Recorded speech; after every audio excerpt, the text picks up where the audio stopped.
Hi everybody, this is Jim Corkins, and we are continuing on with this lesson, which is about energy, and it's 3.1 tutorial introduction. Okay, so the procedure for doing all energy problems is just very easily straightforward, as you saw from the lecture, but also week 10, day 1, I did a summary of how to do this as well. So please watch those if you get a chance. But before even starting these problems, what I do is I make a list of all the different types of energies off to the side. So the first type of energy is kinetic energy, and that's the energy of speed. The next type of energy is the energy of height. It's called potential energy due to gravity. And the next type of energy is the energy of a spring. So if a spring is compressed or stretched, it's creating this type of energy. In 3.2, you'll learn that there are work functions. So the work function that we described in 3.0 is going to continue on here. But work is where energy is added or subtracted from a system. And we'll get into this in 3.2, but I'm still going to list it out here. So this is the energy of just an outside force. And this other type of work is a friction force, which is the same thing. It's the frictional force, which is mu sub k times normal force across the horizontal plane. So this is friction. Like I said, we're not worried about work in this first part. But these top energies right here, above this dotted line, define the initial energy, and they also define the final energy. I'm making this list so I could do a little checkbox. Next, what I'm going to do is in this area, I'm going to write the initial energy plus or minus work is going to be equal to the final energy. And this is our basic energy equation, okay? So do this, make this list every time you do one of these problems, and that will help get the equations in your head. And then write this main equation, okay? So in your homework problems, but also these tutorials, there are descriptions. Typically, the first sentence describes the initial energy, and typically the second sentence describes the final energy. And then they ask a question like how far, in this case, is the spring compressed or stretched? In other words, what is X equal to? And here I give those numbers here. So here's the situation here. You've got a ball that is 2 kilograms. It's on a spring that is compressed down a distance X. So apparently this is the equilibrium position and is being pushed down and compressed at distance X. It's not moving in the beginning, and it's got an initial height of 2 meters. And then later on, it gets shot into the air to its maximum height of 8 meters. And what you find out, again, when you think about when something's thrown into air to its maximum height, its final velocity, as long as it's straight up, will be 0. So now it's at its maximum height of 8 meters and it's not moving. Okay, so that's the situation. So once we read it and we really understand the problem, here is how you do this. So what I'm going to do is this. We define the initial energy first. And this is basically a checklist, okay? So I made this checklist. We're just going to put checks next to things up here. So define the initial energy. So this first picture, is it moving, yes or no? It is not moving in the beginning because its velocity is 0. Is it at a height that is 0? It is not at, it does have a height to it. So we do have U sub G. So I'm going to write U sub G right here and put the I to designate that that's the initial energy. Is it on a spring that is compressed or stretched? Yes, it is. So now I'm just going to add that right here. That's U sub S, I. Now what we're going to do, In this problem, there is no work, so we're not worried about that. I'm going to just cross that out. Otherwise, I would add it in here. Let's define the final energy. Well, the final energy, is it moving in the end right there? No, it does not have any speed. Does it have a height? Yes, it does. Is it touching a spring that is compressed or stretched? It is not. It's in the air away from the spring. So now it only has U sub G. And since this is the final energy, I'm going to tag that F onto the final part there.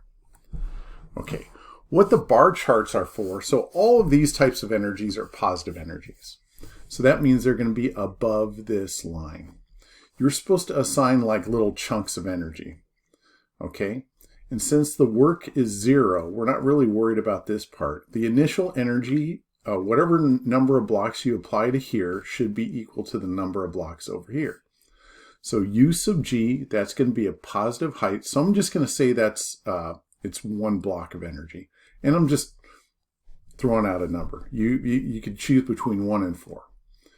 And let's say the spring got stretched, or compressed rather, and let's say it got compressed 3 blocks of energy. Well, over here, if you sum that up, that is positive 4 blocks.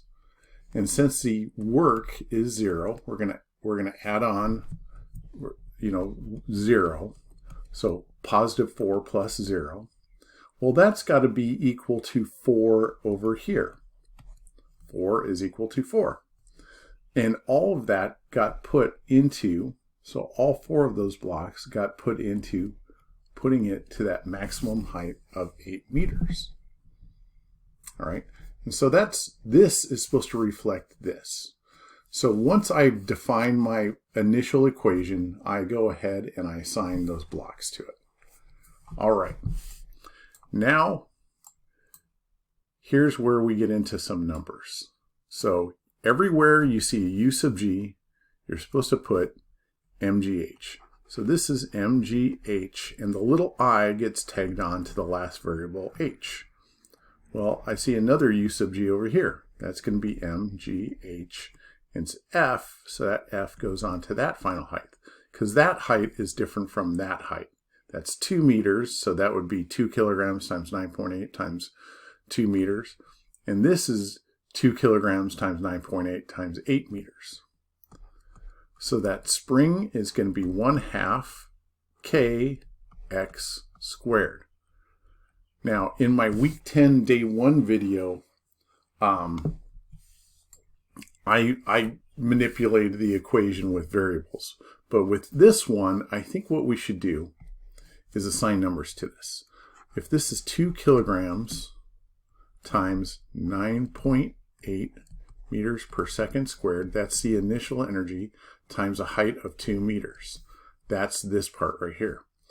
Plus 1/2 K, which is 12 newtons per meter, and I'm looking at these numbers here, times x squared. That's what we're solving for. That's going to be equal to 2 kilograms is a mass times 9.8 meters per second squared times the final height is 8 meters tall. Okay. Well, let's make these numbers right here.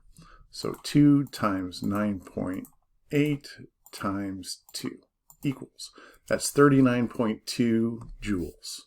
So this is 39.2 joules. So that's going to be plus, this is 1/2 of 12, so that's 6 Newton per meter. X squared is what we're pretty much solving for there. Well, we got a square root. We're solving for x. Now, this energy right here is going to be 2 times 9.8 times 8. That's 156.8 joules. So this is 156.8 joules. All right. Now, since we have to solve for x, this 6 newtons times this, so the first thing we have to do is we have to kind of do the reverse order of operations. So since this is being added here to this number, we have to subtract it onto the other side. So 6 Newton per meter x squared That's going to be 156.8 joules minus 39.2 joules. All right. And then to solve for this, what we have to do is we got to take this, since 6 is being multiplied by x squared, we have to divide it from both sides. So x squared is going to be equal to, and let's figure out what 156.8 minus 39.2.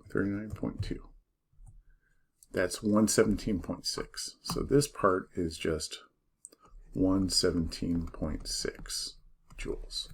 So this is going to be 117.6 joules divided by 6 newtons per meter. And that's going to divide that by 6 equals 19.6. 19.6. So this is going to be equal to 19.6. And this is a joule. So a joule is a newton times a meter. And we're going to divide that by a newton divided by a meter. So that newton is going to cancel out with that, and that m is going to come up top. So this is going to be 19.6 meters squared. So we're going to square root 19.6 meters squared. And what we find out, 19.6 square root that is 4.43. So the spring was compressed 4.43 meters. That's a big spring. And so that's a real quick how-to guide on how to do these type of problems. This is probably the more complicated problem on 3.1. Okay, thank you.